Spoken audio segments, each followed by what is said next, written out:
I want to talk to you today about the tragedy in Somalia and about a mission that can ease suffering and save lives. Every American has seen the shocking images from Somalia. The scope of suffering there is hard to imagine. Already, over 250,000 people, as many as people as live in Buffalo, New York, have died in the Somali famine.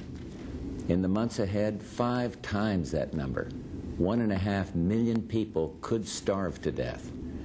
For many months now, the United States has been actively engaged in the massive international relief effort to ease Somalia's suffering. All told, America has sent Somalia 200,000 tons of food, more than half the world total. This summer, the distribution system broke down. Truck convoys from Somalia's ports were blocked. Sufficient food failed to reach the starving in the interior of Somalia. And so in August, we took additional action. In concert with the United Nations, we sent in the U.S. Air Force to help fly food to the towns. To date, American pilots have flown over 1,400 flights, delivering over 17,000 tons of food aid.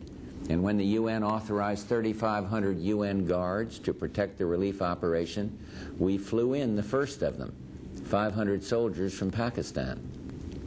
But in the months since then, the security situation has grown worse. The UN has been prevented from deploying its initial commitment of troops. In many cases, food from relief flights is being looted upon landing.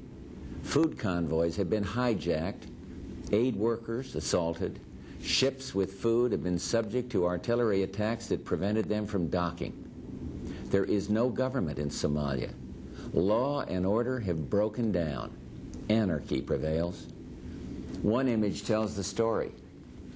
Imagine 7,000 tons of food aid literally bursting out of a warehouse on a dock in Mogadishu while Somalis starve less than a kilometer away because relief workers cannot run the gauntlet of armed gangs roving the city. Confronted with these conditions, relief groups called for outside troops to provide security so they could feed people. It's now clear that military support is necessary to ensure the safe delivery of the food Somalis need to survive. It was this situation which led us to tell the United Nations that the United States would be willing to provide more help to enable relief to be delivered. Last night, the United Nations Security Council, by unanimous vote, and after the tireless efforts of Secretary General Boutros-Ghali, welcomed the United States' offer to lead a coalition to get the food through. After consulting with my advisors, with world leaders, and the congressional leadership, I have today told Secretary General Boutros-Ghali that America will answer the call. I have given the order to Secretary Cheney to move a substantial American force into Somalia. As I speak, a Marine Amphibious Ready Group, which we maintain at sea, is offshore Mogadishu. These troops will be joined by elements of the 1st Marine Expeditionary Force, based out of Camp Pendleton, California, and by the Army's 10th Mountain Division, out of Fort Drum, New York. These and other American forces will assist in Operation Restore Hope. They are America's finest. They will perform this mission with courage and compassion, and they will succeed.